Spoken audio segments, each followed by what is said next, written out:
मुंबई की हलचल भरी दोपहर में जब ज्यादातर लोग कंप्यूटर स्क्रीन में झुके रहते हैं, वहीं एक छोटी सी टी कंपनी के जरिए एक लंच बॉक्स रोजाना गलत पते पर पहुंचने लगता है। प्रिया एक शांत, इंट्रोवर्ट और किताबों की दीवानी लड़की एक बीमा कंपनी में काम करती है। उसका दिन ऑफिस, किताबें और लंच के बीच सिमटा हुआ था। उसकी मम्मी रोज उसके लिए घर पर प्यार से खाना बनाकर डब्बे वाले को देती थीं। लेकिन पिछले 2 हफ्तों से कुछ अजीब हो रहा था। उसके डिब्बे में अजीब तरह की सब्जी, मसालेदार पराठे और कभी-कभी गुलाब जामुन मिलने लगे थे। वो खाना उसका नहीं था, पर स्वाद लाजवाब था। उधर प्रेम एक अकेला लड़का जो रेलवे ऑफिस में काम करता था, उसे भी ये फर्क समझ में आने लगा था। वो जो सादा खाना अपनी अम्मा के हाथों से खाने का आदी था, अब अचानक उसे लौकी की जगह पालक पनीर मिलने लगा था, और मीठे में कभी खीर तो कभी रसमलाई। पहले तो दोनों ने इसे डब्बे वाले की भूल समझकर नजरअंदाज किया, लेकिन जब ये सिलसिला लगातार चलने लगा, तो प्रिया ने अपने लंच बॉक्स में एक चिट्ठी डाल दी। ये खाना किसने बनाया? बहुत स्वादिष्ट है, लेकिन शायद ये आपके लिए नहीं है। प्रेम को जब डिब्बे में ये चिट्ठी मिली तो पहले तो वो मुस्कराया। फिर उसने जवाब में लिखा, खाना मेरी अम्मा बनाती हैं, लेकिन लगता है आप भी खाने की समझ रखती हैं। शुक्रिया, और हाँ, मुझे लौकी बिल्कुल पसंद नहीं।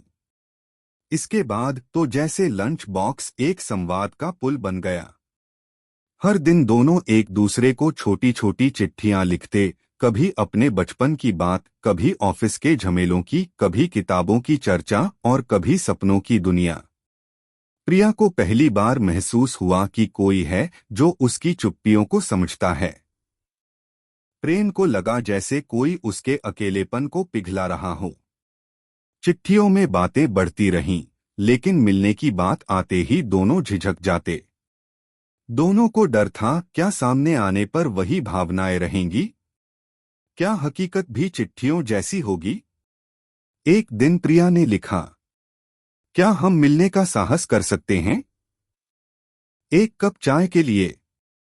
प्रेम ने जवाब दिया, मैं भी यही सोच रहा था, लेकिन अगर तुम चाहो तो हम चाय के साथ वही डब्बा भी शेयर कर सकते हैं।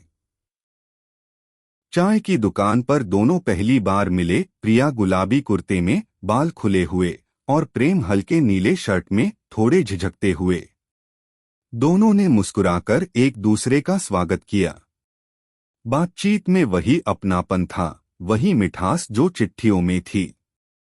उन्होंने साथ खाना खाया, वही लंच बॉक्स वाला खाना। प्रेम ने हंसते हुए कहा, आज पहली बार मैं जानबूझकर डब्बा भूल गया ताकि तुम्हारे हाथ का खाना मिल जाए। प्रिया ने मुस्कुराकर जवाब दिया, और मैं पहली बार खुद से खाना बनाया। अब लंच बॉक्स में सिर्फ खाना नहीं, बल्कि इश्क भरता गया। कभी प्रेम प्रिया के लिए कविता लिखता, कभी प्रिया उसे अपनी ड्राइंग भेजती। ऑफिस में भी प्रिया की मुस्कान गहराने लगी, और प्रेम के दिन अब उबाऊ नहीं लगते थे।